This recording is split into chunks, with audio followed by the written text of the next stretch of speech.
Okay, so we will start with Emile Durkheim. Now, in this session, I'll give you the basics related to Emile Durkheim. Now, once we're done with Karl Marx, now things are going to be exactly opposite of what we have discussed yesterday. Okay, so not yesterday, in the last 1 week, what we have seen in Marx, we have discussed about Marx idea about society, right? This is what the first session, and then we have discussed about mode of production or theory of historical materialism, right? I'm not going to discuss now all these things. We have done with that. Now we completely closed Marx. We are not going to discuss any more here. When we discuss about the answer writing sessions, then we can go for a recap of all these. Okay. And then, guys, we have seen theory of class and class struggle, right? And then we have discussed about alienation, and then we have discussed the critical analysis part, right? Especially the CCR part, which is related to all the theories. So complete Marxian theories we were able to critically analyze. That is what we have done in the last session.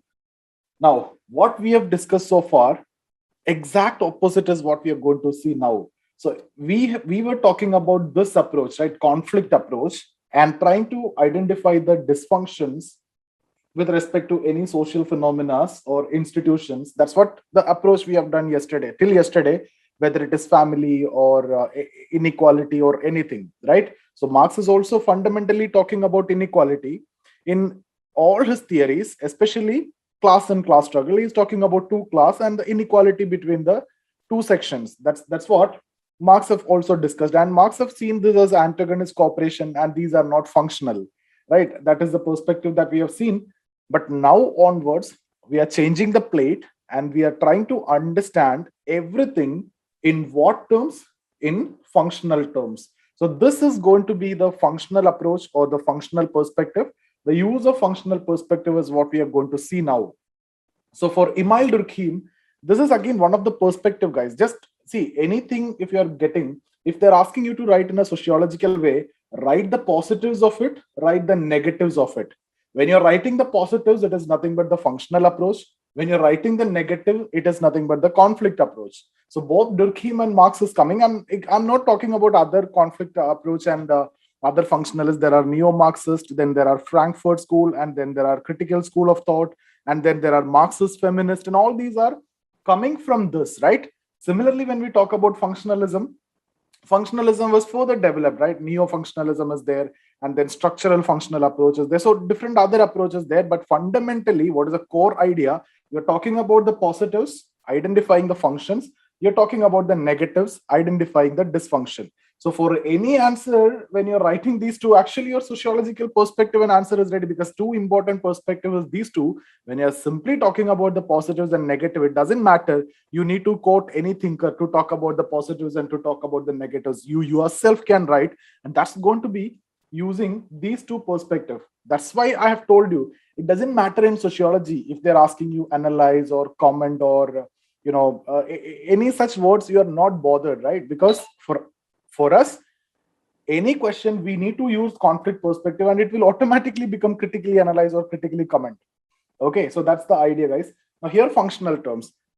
You already know many things about Emile Durkheim. Okay, but can you guys tell me what is the similarity between Emile Durkheim and Karl Marx? You know all the negatives, maybe so many negatives, and the contradictions between Durkheim and Marx. Yes, that's it, man. That's correct, right? Yeah, similarity.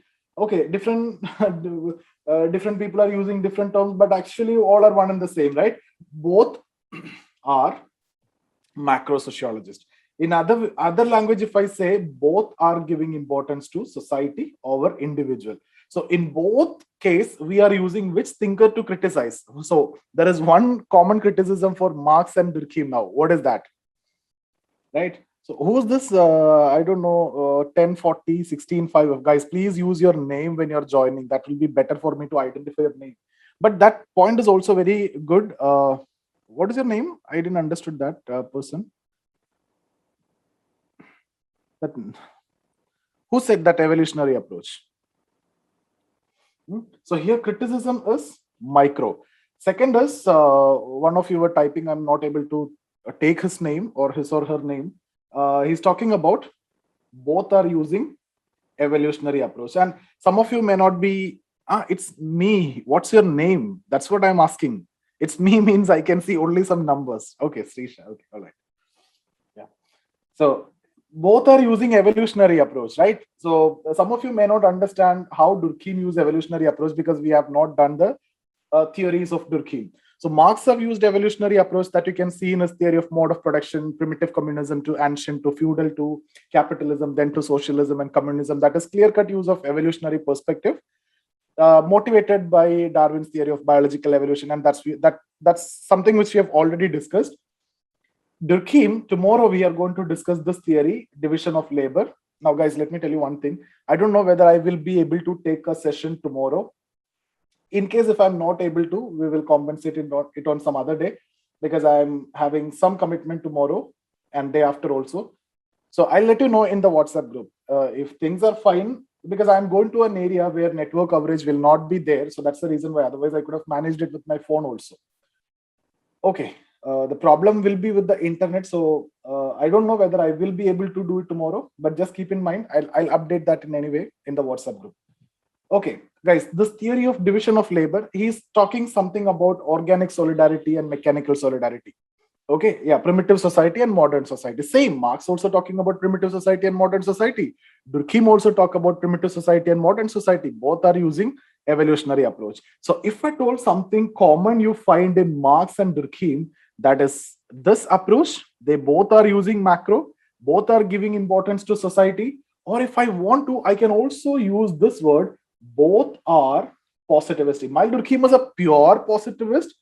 Marx, if you see, I can call him to an extent as a positivist. And why I'm using the word to an extent and all, we are made it very clear in the session on positivism. If you can go back, you can see that I have written it exclusively. Marx can be considered as a positivist to an extent, right? The reason also we have explained. Then both are using evolutionary perspective. So these are the similarities. Now, guys, tell me, apart from this, what all things you know about Durkheim, right? Yeah, both are concerned with disorder, social disorder. In fact, Marx, that is not actually correct. Marx is concerned about the Marx understanding things in that way. Everything is not perfect. The complete chaos or complete disorder is there in the system. But Durkheim is of not that opinion. He wanted to maintain the social order. Durkheim never talk about disorder. Durkheim talk about, okay, things are fine. There may be some temporary problem. Durkheim was concerned about the maintenance of social order. But Marx is understanding things are already, in a disorder situation. So you need to change that through qualitative change by changing the entire mode of production. But for Durkheim, the things are different. Guys, we will discuss all these things in the coming 4-5 sessions. So you don't worry about that. Tell me what all things you know about Durkheim. Let's talk exclusively about Durkheim. Durkheim, part of conservative reaction. Okay, that's your MA sociology knowledge, right? Scientific approach. Yes, Asmita, that is a very good point. Durkheim gave a scientific approach to study sociology. So in this context, which example you will write when he talk about scientific approach? No, that is just study. Okay. Suicide, yeah, his theory of suicide is a classical exhibition of use of scientific methods or quantitative methods or statistical techniques in sociology, right? So he used, now you know all these, he used quantitative methods, especially theory of suicide, and he used statistical techniques. So that's how you can, substantiate this point. Also, he have developed methods which are very useful in sociology, and we will be discussing those also. But guys, most important point, his approach is related to something what we have discussed in the scope of sociology. When I've discussed about the scope of sociology, I've given you a point. What is the scope of sociology for Durkheim? Can anyone tell me? I think all of you can tell that. What is the scope of sociology? To study social facts, right? So his emphasis on social facts, this is what we are going to discuss today. Now, when we discuss about social facts, you will understand to what level he was concerned about, making sociology similar to natural science.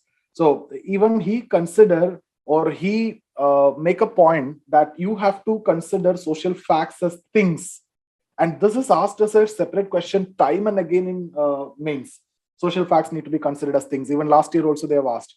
This actually shows his concern for objectivity. This shows his concern for making it similar to natural science, right? Why? Can you consider any social facts, any social institution as things? No, right? But he is saying you have to do it. How you have to do it? How can you do it? Everything I'll discuss today. Okay. Now, guys, he is very much concerned about objectivity, right? Scientific approach. He was a macro sociologist and he was a positivist. So did you guys got this much points to write an introduction? And then I have always made this point that you need to write whenever you talk about Durkheim, right? He is known as father of modern sociology. Who was a founding father of sociology? Auguste Comte. But when we discuss about Emile Durkheim, he was father of modern sociology. Weber also father of modern sociology. Okay, he gave distinctive subject matter or distinctive sociological explanation on each and every aspect, and thereby giving that initial legitimacy to the discipline. So first time pure sociological explanations you can find from Durkheim. Okay, distinctive sociological explanation, and that gave that initial legitimacy. He tried to make it similar to natural science by following the scientific approach. He himself demonstrated the use of quantitative techniques and statistical techniques in his theory of suicide. He was concerned about objectivity. For that reason, he wanted to study social facts, and social facts need to be considered as things. He was a positivist, right? Macro sociologist, he gave importance to society, right? Now, will you be able to write 40 words or 30 words from this rather than looking into my PDF? I'm giving you a capsule form, whatever you need to write in your introduction, that will be there much more than this. I'll be giving you around 120, 130 words as the introduction. But will you be able to, this is what required, guys. You don't want beyond this. This is what you need in introduction. Durkheim is considered as father of modern sociology. He gave distinctive sociological explanation. He was concerned about maintenance of social order. He wanted to make it similar to natural science, and he gave scientific approach to sociology. He used and demonstrated quantitative methods in sociology, right? He wanted to study social facts. That shows his concern for objectivity. What more we need? Will you be able to write a very good introduction with this? And beyond this, I have more and more content, but even I cannot remember all those. It is there in the PDF. Once we finish this discussion, we'll move to PDF and then we'll discuss that. So this is going to be the introduction for Durkheim in all your questions related to Durkheim, whether they are asking suicide or they're going to ask division of labor, or they're going to ask about religion, or any common question related to Durkheim, or even social fact that we are going to discuss today. You need to pick 40 words from this discussion, how it need to be shaped and everything, the sentence and everything I'll give you. But I never recommend you to mug up the same sentence. Maybe one or two, you will find it very good and you may be able to do that, but not all. Okay, it should come from you. It should come spontaneously. That's when you can say that you're done with sociology, guys. Okay. So can we move forward to the actual theory that we need to discuss today? Social facts. Okay, guys, just any one of you traded with me today? Anyone from this group? Were you there in the morning session of trading? Anyone traded with me? Because I want to know whether you made a loss. I have made a loss today. So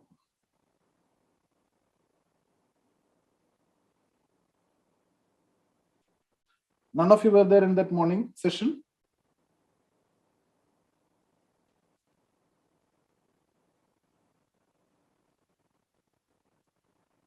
Kishan was there.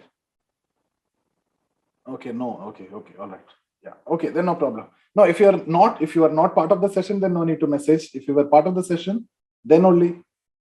Okay, you were just observing. That's great, because today was a bad day, right? If you would have entered along with me, you would have been in a loss. So that's why I just wanted to. Okay.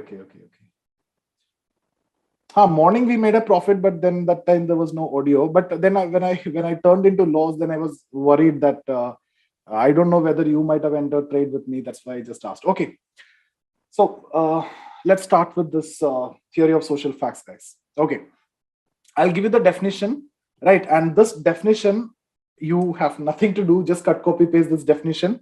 So the question will be direct from social fact. Even last year also they have asked question. So the social facts, guys, social facts means everything. You see anything in society, it is actually social fact, whether it is religion or family or any social institutions, marriage or crime or inequality, judicial system or political system, or anything you see in society, it is social fact. So you know now that everything is social fact. Anything, any social institution, any social phenomena, all are social facts. But then what we need is a definition. So Durkheim defines social facts as the social facts are the ways of, just mug it up, okay, ways of acting, thinking, and feeling. Okay, social facts are the ways of acting, thinking, and feeling which are external to individual. I'm just writing external to you, means external to individual. So social facts are the ways of acting, thinking, and feeling. The way you act, the way you think, the way you feel, all these are related to social facts. The social facts are the ways of acting, thinking, and feeling, which are external to individual. That means it is kept aside from you. It is external. It is not within you. External to individual, and they are endowed with the power of coercion. So they possess a power of coercion. There is a coercive power. That means these social facts have a coercive power. They can make you do anything. For example, family have a coercive power, and maybe because of family only you're preparing for this exam, or maybe because of family only you're going for a job, right? Maybe because of religion only you are doing certain things, right? So they have a power of coercion by the reason of which they control over him. So this definition is going to be very simple. I'll give you the definition. Just mug it up. Guys, in Thinkers, there are some definitions that you need to learn. What I'll do is I have actually recorded these definitions which you need to remember. So it will come around, total around 10 minutes. You can just keep on listening to these recordings and automatically it will be there in your mind and you will never forget it. When you're walking or when you're going to gym or anytime, you can just listen to that. I'll share that later. Okay. So social facts are the ways of acting, thinking, and feeling, which are external to you, okay, which will be away from you, and they have a power of coercion. There is a coercive power. That coercive power will make you do anything, okay, and they will control you. I'll repeat it. Social facts are the ways of acting, thinking, and feeling, which are external to individual and have a power of coercion by the reason of which they control over him. So whatever you do, it all because of some external pressure. Somebody is controlling you. It could be family, it could be religion, it could be any social, it could be marriage, it could be any social institution. You got it? So that is what simply you mean by social facts. Now the next thing that we need to look for is characteristics of social facts. Now some of the characteristics you can directly get it from the definition itself. This is something, this external. So the first characteristics is actually its externality. So social facts are external to individual, which are not inside you, right? This is kept away from you and you have no control over that. Second, there is a coercive power. That means, I'll put it in this way, constraint. That is another characteristics. Social facts are having, social facts have a constraining power on you. So they can constrain you from doing certain things. Because of fear of God, you may not do certain things. Because of family, you may not do certain things, right? Because of this systems, which are social phenomena or social institutions, you may not do certain things. You may do certain things. So it is having a constraining influence over the individual. Third characteristic is its individuality. Yeah, I'll come to that. Generality, I'll come to that. First, I have taken these two, which you can directly find from the definition. That's why I took these two first. In the PDF, you may find in a different order. But here, guys, when I'm discussing in the class, I'm taking it from the definition so that these two, anyway, I got, right? Then other two I'll discuss. Individuality means they have their own individuality. They come into existence their own.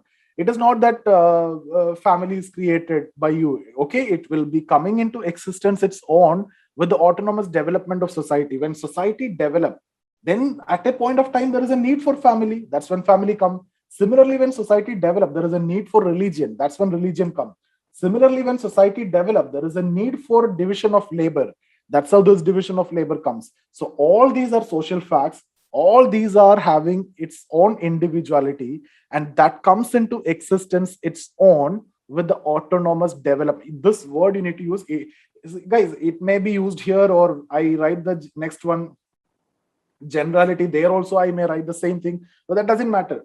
Okay, can you see this what I'm writing here, or I'm not able to see in the screen? Okay, so what I'm saying is social facts are having individuality, social facts are general in nature, right? And then what I told is, yeah, so it will come into existence. This is the key point, guys. Anything, whether it is crime, whether it is family, whether it is religion, suicide, or division of labor, inequality, everything, use this like this, exactly like this. Social facts will come into existence with the autonomous development of society. Society develop, it will come into existence, and it is having its own life. Guys, at that point of time, this family may get wiped out. It is having its own life. Yeah, it came with the development of society, then joint family, then that is gone, nuclear family, and it will be gone later. There may not be any family system. You don't know, right? With the way society moves, you don't know. Now maybe live in relation, or then different types of system will come. Similarly, with respect to religion, right? All social facts are like that. Social facts will come into existence with the autonomous development of society, and it is having its own life.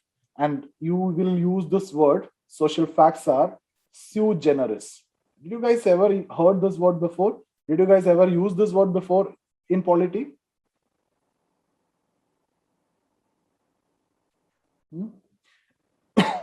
Polity, you might have heard this, right? When you discuss about this federalism, the concept related to federalism in India, it's federalism sui generis. It came into existence its own, having both features, right? It is unique in itself. Indian federalism is not like what US and what the other setup, right? It is not that unitary. It is not that complete in that way. So it is not completely federal. So it is sui generis, right, in the Indian structure. Similarly, social facts are sui generis. It is unique. It comes into existence its own. All right. So these are the characteristics. Now, what the next point is, he also gives some rules to study social facts. So the first is the most important rule, that is the rule of observation. Okay. Now, how to observe social fact, guys? How to observe religion? How to observe family? How to observe division of labor? This is very difficult, right? But even then, what Durkheim says is you have to consider social facts as things. This is from where they have picked up the question.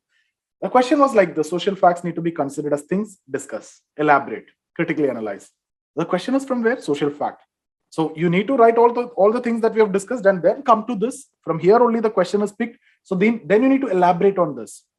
Why he's saying you need to consider it as things, right? Because natural science, he wanted to make it similar to natural science. Natural science study matter, means things like physical object. So you have to consider these also as physical object.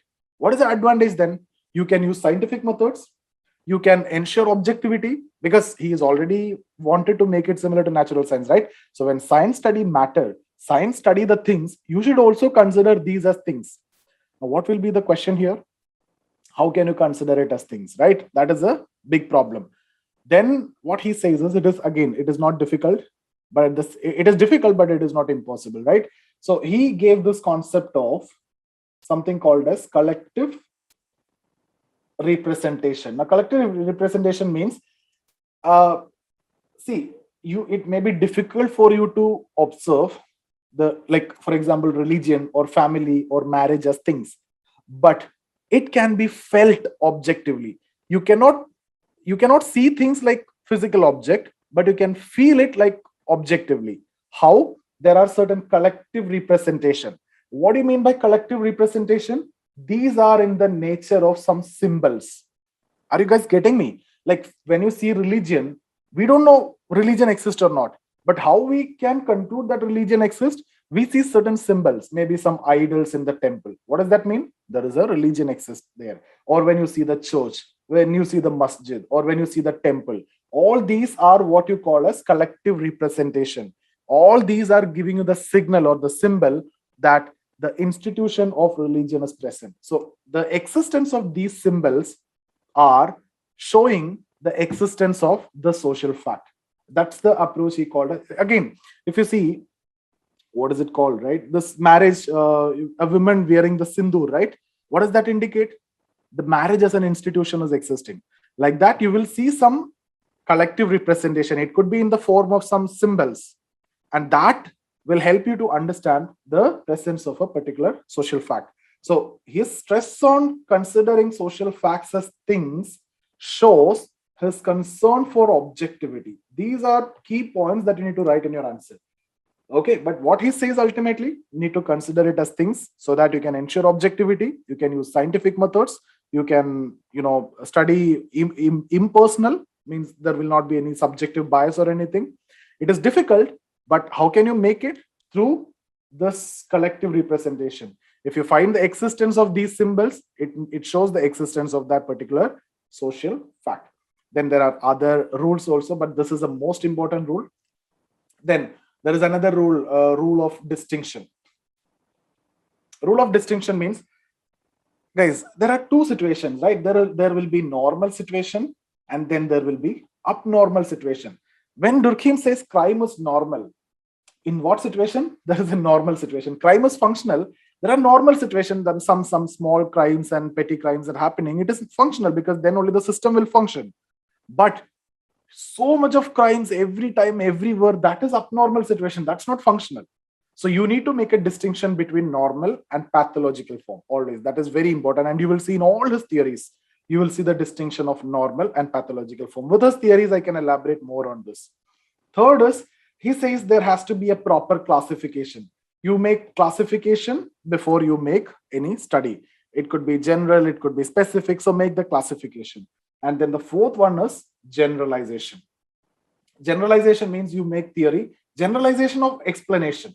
Rules of explanation. The actual rule is rules of explanation. How you explain? Through generalization. What do you mean by generalization?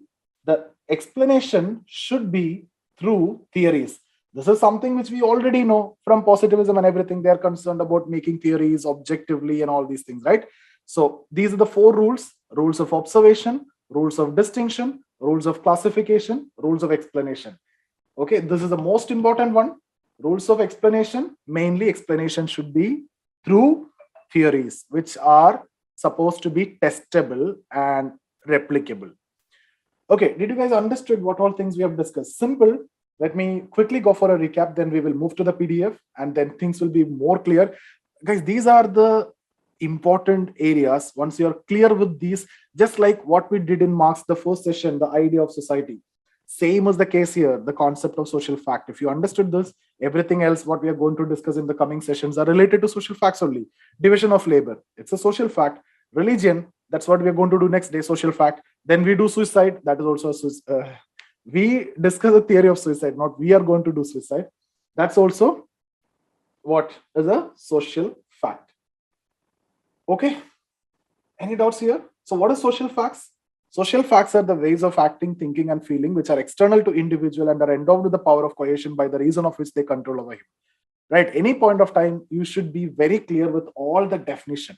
That is something which you need to have control over, and you should be writing it properly. What are the characteristics? Simple. Two characteristics you can directly get from the definition: externality and constraint. Then generality and individuality. What are the rules? Rules of observation, distinction, classification, and explanation. We are done with this theory. Can we move to the PDF now?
Okay, so whatever we have discussed in the beginning, that's what I have given as the introduction here. Okay, and then we are moving to social facts. So the definition will come here.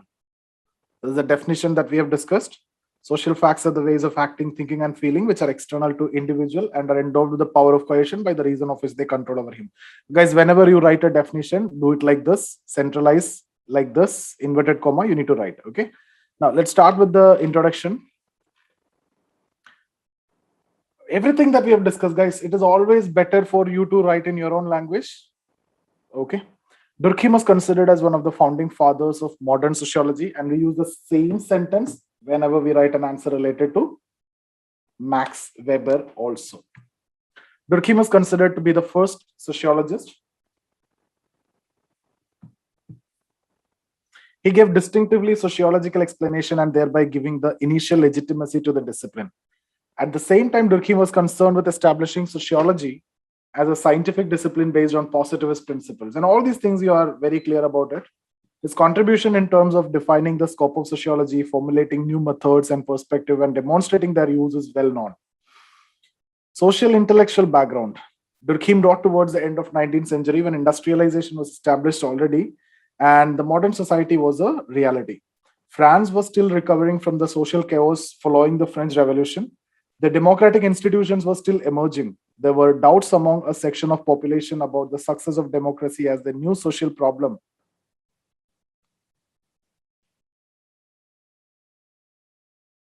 As the new social problems or the challenges could not be resolved within the present democratic setup.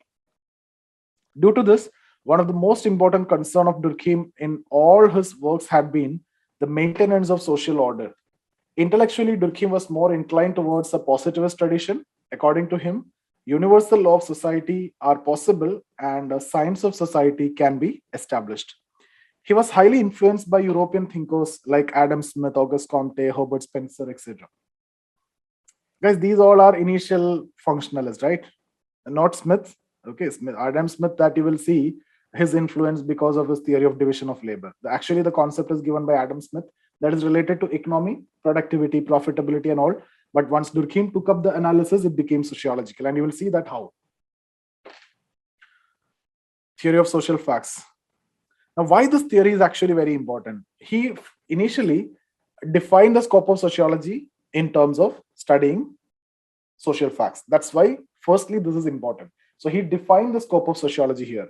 Second, he demonstrating the use of methodology to study subject matter of sociology. He gave various rules to study social facts. That's the rules that we have discussed already. Rules of explanation, rules of distinction, rules of classification, and rules of observation. There's the emphasis, okay. The study of, just read this, guys, the conditions that he laid down for science. These are things which we have discussed way back in the chapter 2. Let's not waste time here. Okay, now let's come to the theory of social facts. What are social facts? These are the ways of acting, thinking, and feeling which are external to individual and are endowed with the power of coercion by the reason of which they control over him. Thus, Durkheim considers social facts as, this one, just write this as those complexes, not all those complexes. Okay, just edit it, guys. Someone who was, see, actually this note was prepared by one of my students who was actually attending the live session, I mean the physical session. So when I'm dictating, he or she might have written in this way. I wanted to correct it, but I always forget it.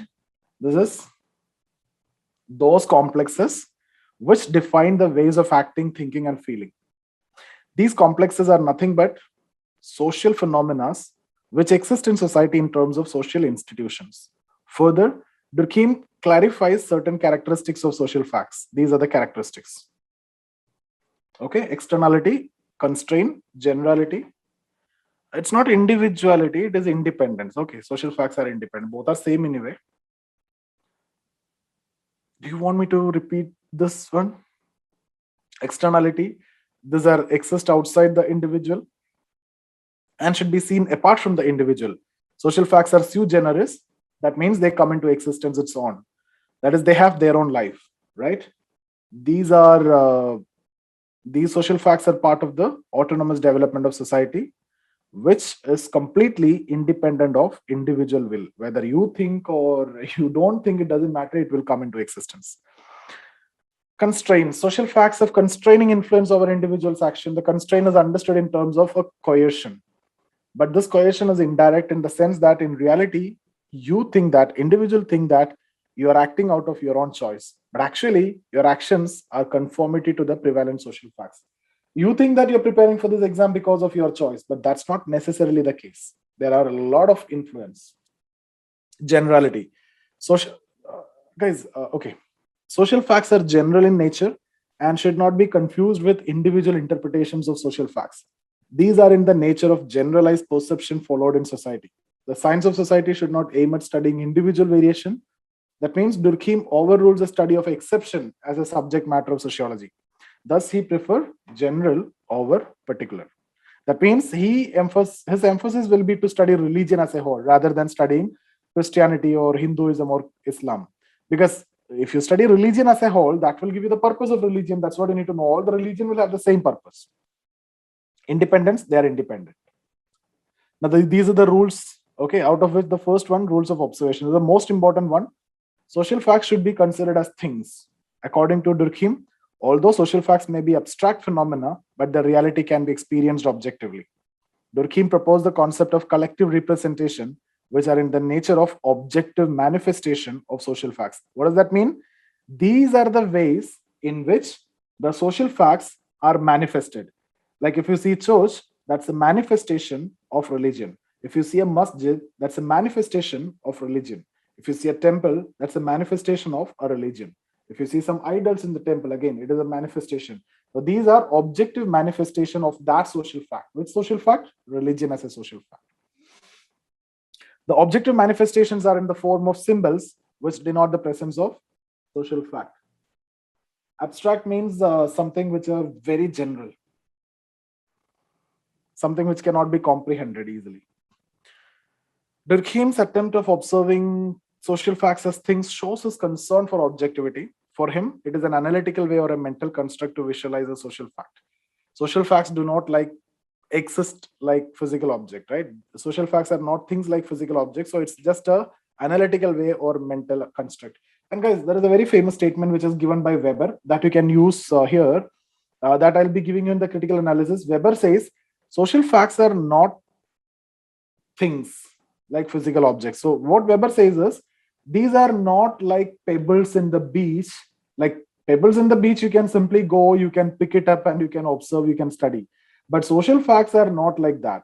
Religion is not like pebbles in the beach. You can't simply go and pick it like things. So this is one of the most important criticism of this. We can use Weber to criticize this later. Rules of classification, you have to classify. Sociologists must study classes of phenomena, not each and every social fact. He identified the class of a particular social fact on the basis of certain criteria. Therefore, whenever a social fact is studied, it needs to be classified within specific types. So Durkheim differentiate between institutional, non-institutional. So you see something, you can classify into like institutional, non-institutional, or any such classification is required. Individual elements you should not study. Even inequality also, you can classify as upper class, lower class, those kinds, okay? Institutional means it is accepted in society. Non-institutional, it is not accepted, but maybe in future it may be accepted, right? It's like if you see family, it is institutional, it is accepted. If you talk about live-in relation, these are not, it is non-institutional, but in future it may be institutionalized, and now it is almost institutionalized. Rules of distinction, there has to be a distinction between normal and pathological state, okay? So normal phenomena, normal situation, pathological situation also need to be studied separately. So you'll see in all his situations, all his theories, you will see the distinction between the two. Durkheim considered crime as a normal social fact, but if the rate crosses beyond a limit, it becomes pathological. Similarly, suicide is normal, but if the rate crosses beyond a limit, it becomes pathological. Rules of explanation, how you give the explanation should be through theories, generalized theories, right? So complete objectivity should be there. All preconceptions should be eradicated.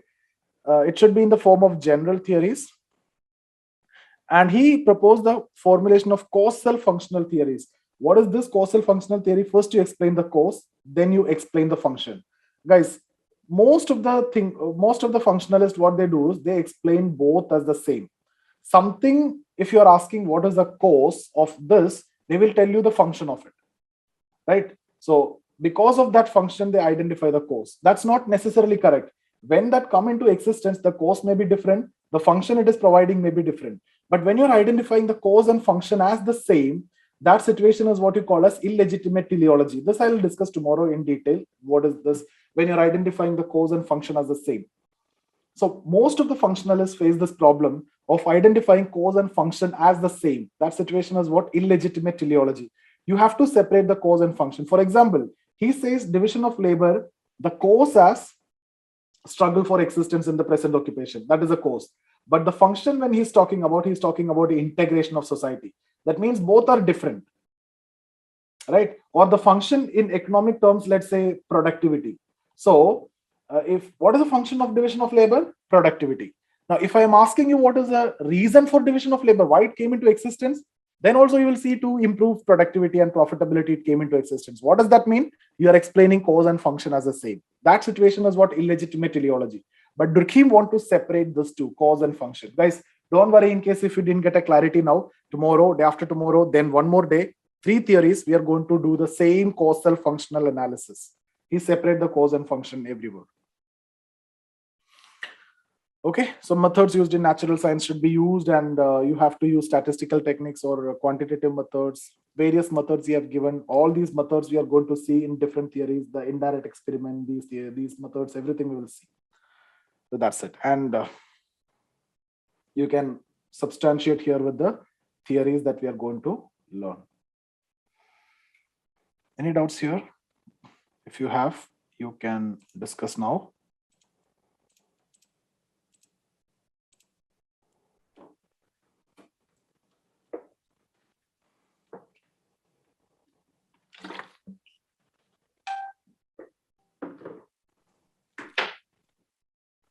Okay, guys, we'll stop here. See you tomorrow. I'll update about tomorrow's session. Okay, just see the WhatsApp group, guys. I'll update tomorrow.